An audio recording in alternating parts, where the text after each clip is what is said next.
विधानसभा के चुनाव हैं आपके यहाँ पर, तो उस हिसाब से किस तरह की तैयारियां हैं और जनता का मूड क्या है? मध्य प्रदेश की सरकार ने माननीय शिवराज सिंह जी चौहान के नेतृत्व में, विधायक होने के नाते मध्य प्रदेश की सरकार भारतीय जनता पार्टी के नेतृत्व में हम लोगों ने इतने विकास के काम किए हैं। लाडली बहनों के लिए, विद्यार्थियों के लिए, किसानों के लिए, युवाओं के लिए हम तो इंतज़ार कर रहे हैं। वो समय आएगा और निश्चित रूप से भारतीय जनता पार्टी पहले से भी ज़्यादा बहुमत से जीत के आएगी। जो कांग्रेस की सरकार में कई योजनाएं जो कमलनाथ जी बंद कर दी थी, मुख्यमंत्री कन्यादान योजना के विवाह होने बंद हो गए थे, उनके खाते में कभी मुख्यमंत्री कन्यादान की राशि नहीं गई, अब वो सब फिर से शुरू हो गई है। क्या चाहते हैं, मामा के राज में ज़्यादा खुश है जनता या मोदी की सरकार में ज़्यादा खुश है? मामा के राज में भी खुश है और मोदी के राज में भी खुश है, दोनों कोई अलग अलग थोड़ी हैं। प्रधानमंत्री आवास योजना के अंतर्गत आज पूरे देश में 8 करोड़ से भी ज़्यादा मकान बनाकर गरीबों को जो दिए गए हैं, लेंटर के मकान। कभी गरीब सोच भी नहीं सकता था कि मेरा मकान भी कभी लेंटर का बन सकता है, पक्का शौचालय हो सकता था। आज भी 2-4 साल पहले हमारी माता बहनें लोटा लेके शौच के लिए बाहर जाती थी। ये सब सारा जो परिदृश्य बदला है हमारे प्रधानमंत्री नरेंद्र मोदी जी ने बदला है। पर मुख्यमंत्री जी ने हमारी बहनों को राजनीतिक संस्थाओं में, चाहे वो नगर पालिका हो, जनपद हो, जिला पंचायत हो, नगर निगम हो, ग्राम पंचायत हो, सारी जगह 50% आरक्षण महिलाओं के लिए कर दिया है। नमस्कार, मैं हूं केशव मालान। मध्य प्रदेश की चुनावी यात्रा के बीच में आज हमारे साथ में खास बातचीत करने के लिए मौजूद हैं सिवनी मालवा विधानसभा के विधायक जी प्रेम शंकर वर्मा जी। सर, बहुत बहुत स्वागत है आपका खबर इंडिया पर। सीधे मुझे लग रहा है कि आपको जब जनप्रतिनिधि चुना गया तो वहाँ की जनता का हाल, क्योंकि आप ही बेहतर बता सकते हैं, कैसा है? अभी वर्तमान में तो हमारे क्षेत्र की जनता खुश है, सब काम हो रहे हैं उनके बढ़िया, इसलिए अभी सब बढ़िया स्थिति है। किसान खुश है, हमारी लाडली बहनें खुश हैं, हमारे बच्चे खुश हैं।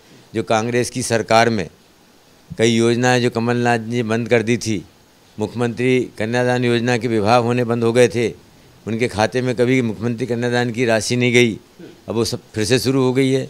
संबल योजना फिर से शुरू हो गई है। हमारे बच्चों को लैपटॉप की राशि जो बंद कर दी थी वो फिर से मिलने लगी है। 25,000 रुपये की राशि कमलनाथ ने बंद कर दी थी।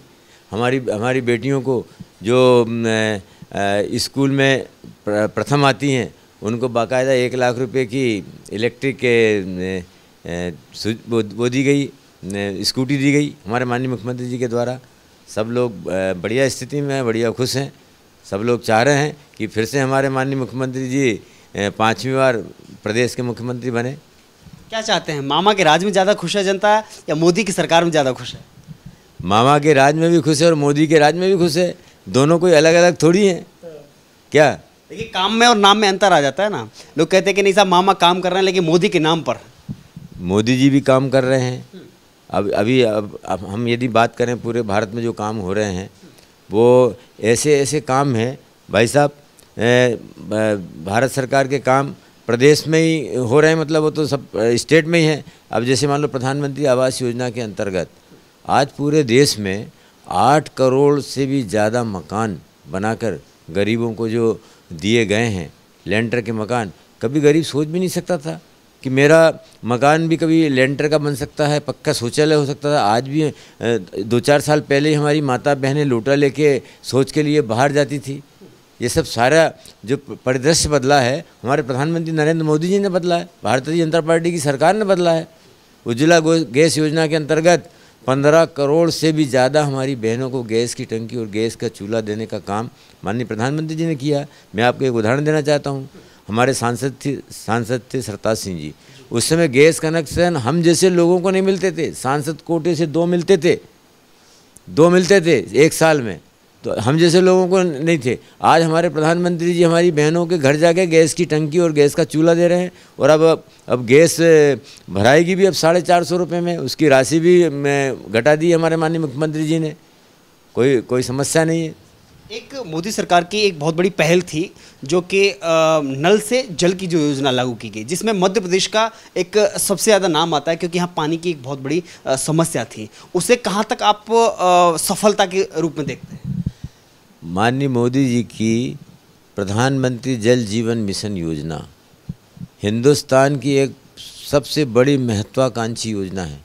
आप सोचिए तो सही कि हिंदुस्तान के एक एक गांव के लिए ये योजना बनी है, न केवल मध्य प्रदेश या किसी प्रांत या कोई ज़िले या एक दो प्रांत के लिए नहीं है, हिंदुस्तान के एक एक गांव के लिए कि नल से जल प्रत्येक घर में जाएगा।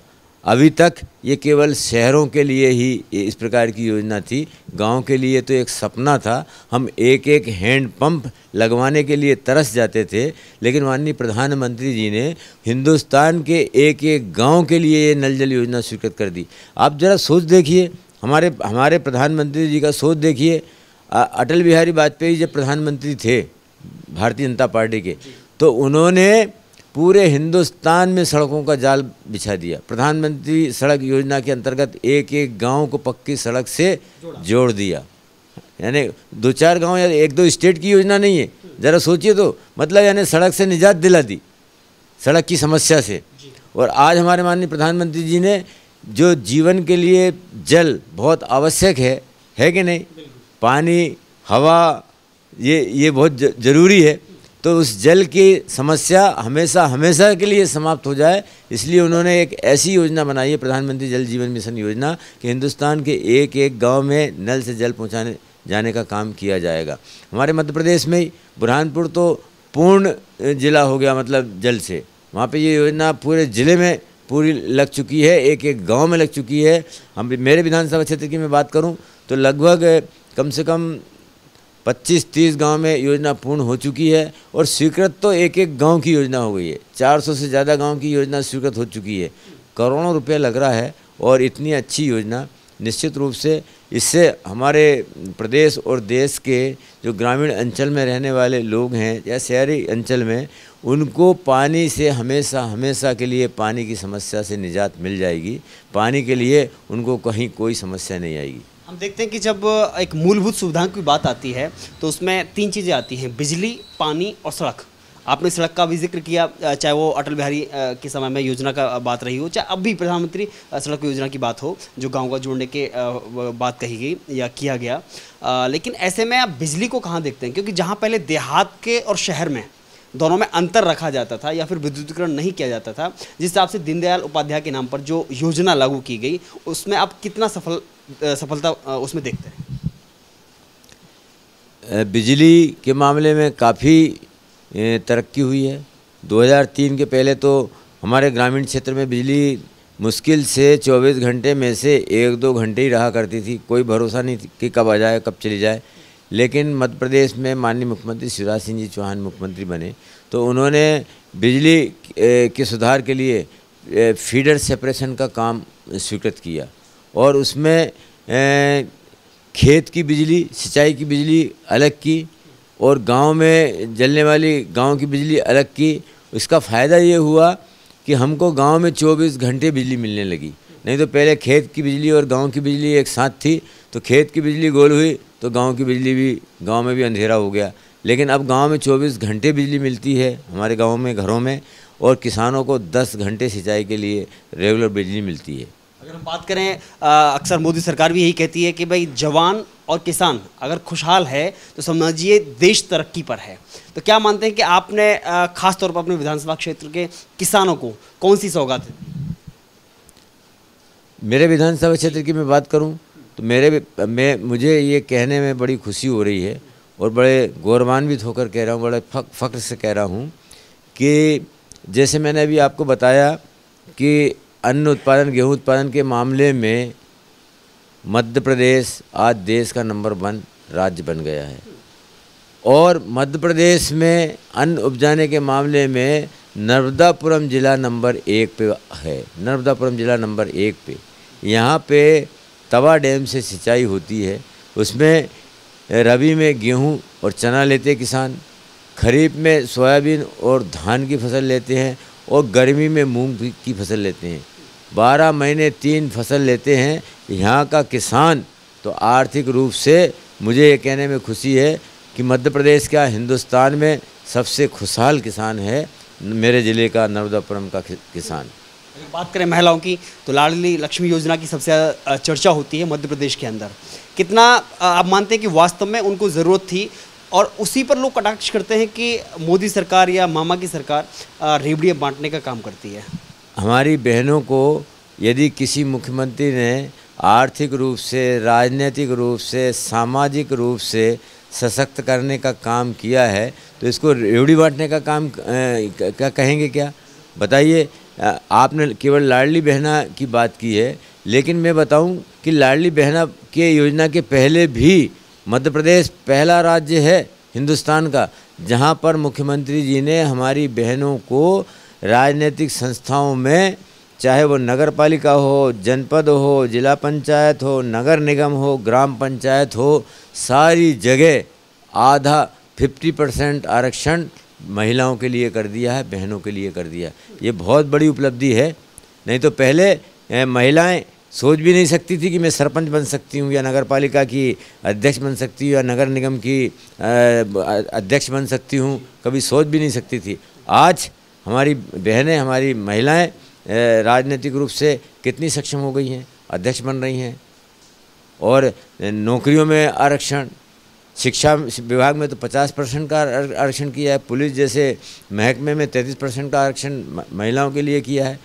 और लाडली बहना की बात करें तो आप बताएं, पूरे मध्य प्रदेश में 1,30,00,000 से भी ज़्यादा लाडली बहनों का रजिस्ट्रेशन हुआ है। लाडली बहना योजना में हमारे नर्मदापुरम ज़िले में ही लगभग 1.5 लाख से भी ज़्यादा लाडली बहनों का रजिस्ट्रेशन हुआ है। और ये बहुत बड़ी योजना है। हमारी बहनों के खाते में सीधे 1,500 रुपये की राशि जाएंगी, अभी 1,250 जा रही हैं, जो बढ़ के 3,000 रुपये तक की राशि होगी। उनको छोटे मोटे काम के लिए पैसे की ज़रूरत पड़ेगी तो अपने खाते से सीधे पैसे निकालेगी और खर्च करेगी। हर बात के लिए अपने पति या अपने सास ससुर का मुंह देखने की ज़रूरत नहीं है, अपने बैंक से सीधे पैसे निकालेगी और अपना काम करेगी। हमने किसानों की बात की, महिलाओं की बात की, लेकिन अगर युवाओं की बात ना करें तो शायद देश ही अधूरा है, क्योंकि हिंदुस्तान सबसे ज़्यादा युवाओं का देश है, युवा देश कह सकते हैं आप उसे। तो उन युवाओं के दोनों हाथों को काम देने का, इस मामले में कितना आप काम दे पाए या फिर उन्हें अवसर प्रदान कर पाए युवाओं को? अभी जितने भी काम हुए हैं, विकास के काम हुए हैं, उनके माध्यम से भी हमारे युवाओं को काम मिला है। जितने विकास का काम, रोड तेज़ी से बन रहे हैं तो रोड के काम में भी युवाओं को काम मिलता है। बिल्डिंग निर्माण हो रहे हैं, उनमें युवाओं को काम मिलता है। CM राइज स्कूल बन रहे हैं, उनमें युवाओं को काम मिलता है, नौकरी मिलती है। नए नए कॉलेज खुल रहे हैं, उनमें मतलब हमारे युवाओं को नौकरी मिलती है। अभी कॉलेज की मैं बात करूं तो अभी मेडिकल कॉलेज, जो कभी कांग्रेस के ज़माने में 7 मेडिकल कॉलेज हुआ करते थे पूरे प्रदेश में, आज हमारे मध्य प्रदेश में 16 मेडिकल कॉलेज है, जो बढ़ के 32 होने जा रहे हैं। तो इस प्रकार से युवाओं के लिए हमारी सरकार सोच रही है। छोटे मोटे काम के लिए भी स्ट्रीट वेंडर योजना के अंतर्गत कई हमारे युवाओं को जो हाथ ठेला चलाने का काम करते हैं या दूसरा काम करते हैं, उनको 10,000 रुपये का बिना ब्याज का ऋण मिलता है। 10,000 रुपये का ऋण आप चुका दो तो 20,000 ले सकते हो, 20,000 का चुका दो तो 40,000 ले सकते हो, 1 लाख ले सकते हो। उसमें कई लोगों को रोज़गार मिला है, हम ये मानते हैं कि गांव की तरक्की, आपने जैसे कहा कई सारी योजनाएं, जन कल्याणकारी योजनाएं ऐसी लागू की गई जिसमें गांव का विकास हुआ, लेकिन लगता है कि शायद देर हुई। अगर इस रफ्तार से विकास जो मोदी सरकार में हुआ, इस रफ्तार से विकास अगर पूर्व में हुआ होता तो शायद गांव से जो शहरों की तरफ जो पलायन हुआ था पहले, वो शायद नहीं होता। बिल्कुल सही बात है। और आज गांव में 24 घंटे बिजली मिल रही है, आज गांव की सड़कें बेहतरीन हैं, आज गांव में स्कूल की हायर सेकेंडरी तक की पढ़ाई की पूरी सुविधा है। इसलिए वाकई में शहर की ओर पलायन तो कम हुआ है, क्योंकि सारी सुविधाएं, लोग सुविधाओं के लिए ही शहर में जाता है। अब वही सुविधाएं गांव में मिलने लगी है, सड़क अच्छी होने लगी है, तो व्यक्ति को कहीं जाने की ज़रूरत नहीं है। क्या मानते हैं, क्योंकि चुनाव नज़दीक है, विधानसभा के चुनाव हैं आपके यहाँ पर, तो उस हिसाब से किस तरह की तैयारियां हैं और जनता का मूड क्या है? मध्य प्रदेश की सरकार ने माननीय शिवराज सिंह जी चौहान के नेतृत्व में, माननीय मुख्यमंत्री जी ने पूरे मध्य प्रदेश में इतने काम किए हैं। हमने जनप्रतिनिधि होने के नाते, विधायक होने के नाते मध्य प्रदेश की सरकार भारतीय जनता पार्टी के नेतृत्व में हम लोगों ने इतने विकास के काम किए हैं कि हमको चुनाव लड़ने के लिए कोई कठिनाई नहीं है। हम तो इंतज़ार कर रहे हैं कि वो तारीख आ जाए, वोट पड़े। निश्चित रूप से हमने इतने काम किए हैं हमारी बहनों के लिए, लाडली बहनों के लिए, विद्यार्थियों के लिए, किसानों के लिए, युवाओं के लिए। हम तो इंतज़ार कर रहे हैं, वो समय आएगा और निश्चित रूप से भारतीय जनता पार्टी पहले से भी ज़्यादा बहुमत से जीत के आएगी। मध्य प्रदेश में भाजपा की सरकार बनेगी, फिर से मुख्यमंत्री शिवराज सिंह जी चौहान बनेंगे और विकास का ये रथ और भी तेज़ी से चलेगा। पूरे मध्य प्रदेश में विकास की गंगा बहेगी, पूरे भारत में विकास की गंगा बहेगी। आपकी उम्र काफ़ी हो गई है, तो मैं आखिरी सवाल ये करना चाहूँगा कि ऐसा कौन सा सपना है जो अभी अधूरा है, जो सिवनी की जनता के लिए आप देखना चाहते हैं? इतने विकास काम होने के बाद भी हम कुछ काम ऐसे क्षेत्र में देखते हैं कि ये और होना चाहिए, क्योंकि विकास कभी थमता नहीं है। इतने विकास होने के बाद भी निरंतर व्यक्ति सोचता रहता है और भी आगे बढ़ने की, और भी विकास करने की। तो मेरे विधानसभा क्षेत्र में भी कुछ काम ऐसे हैं जो यदि अवसर मिलेगा तो मेरे मन में है कि वो काम भी होना चाहिए। बहुत बहुत शुक्रिया हमसे बातचीत करने के लिए। निश्चित तौर पर विधानसभा चुनाव की तैयारियां में हर विधायक जुटे हुए हैं, लेकिन जनता का मूड क्या होगा ये आने वाला वक्त ही तय करेगा। शुक्रिया।